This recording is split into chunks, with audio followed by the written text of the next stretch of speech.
Денешниот протест е за да обрнеме внимание на јавноста и на владата, се разбира, за целата ивент индустрија, односно индустријата за организација на настани.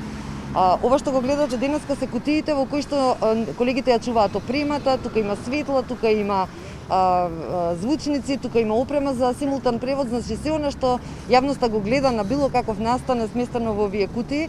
Вчера се навршија една година точно од забраната за одржување на јавни настани. Цела година не работиме, не сме препознаени од државата, односно сме препознаени на некаков чуден начин, неразбирлив за нас. И бидејќи ситуацијата е таква каква што е во моментов, бројот на заболени се зголемува, ние сметаме дека треба веднаш да седнеме и да разговараме за некаков спас на ивент индустријата, бидејќи е непримерно да бараме сега да одржуваме јавни настани или да правиме големи концерти. Затоа и покрај тоа што веќе еднаш разговаравме, се она што го договаравме и се она што ние го побаравме од владата не е ништо испочитувано, донесоа мерки кои што за никого не се разбирливи, не ги објаснија, така што бараме час поскоро да седнеме и да разговараме. Ивент индустријата не само во Македонија, туку и во целиот свет е втора по загрозеност од ковид пандемијата. По авиотранспорот е забавната индустрија. Сметам дека час поскоро владата треба да изнајде начин да ја спаси ивент индустријата, затоа што не само една година тишина, ќе останеме целосно во тишина. Колку фирми има вашата асоцијација, колку вработени се загрозени?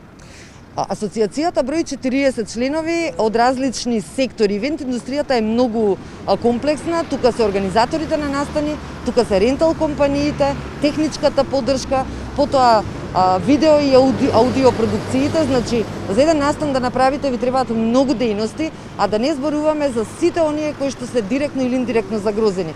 Тука се уметниците, тука се слободните уметници, тука се фриленсерите, многу професии се загрозени, не можеме да кажеме бројка.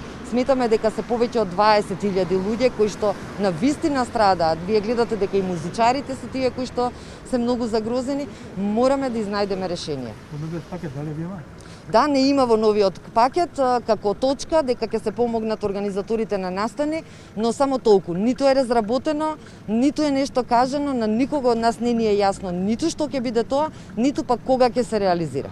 Сметаме дека ќе наидеме на конструктивност од другата страна, бидејќи е во заеднички интереси на едните и на другите. Знаете како ние во принцип сме многу гласни луѓе. Работиме со гласна музика. Не би сакала да не натераат да бидеме гласни така како што знаеме да бидеме. Се уште мислиме дека ќе го решиме на тивок начин како што е денеска.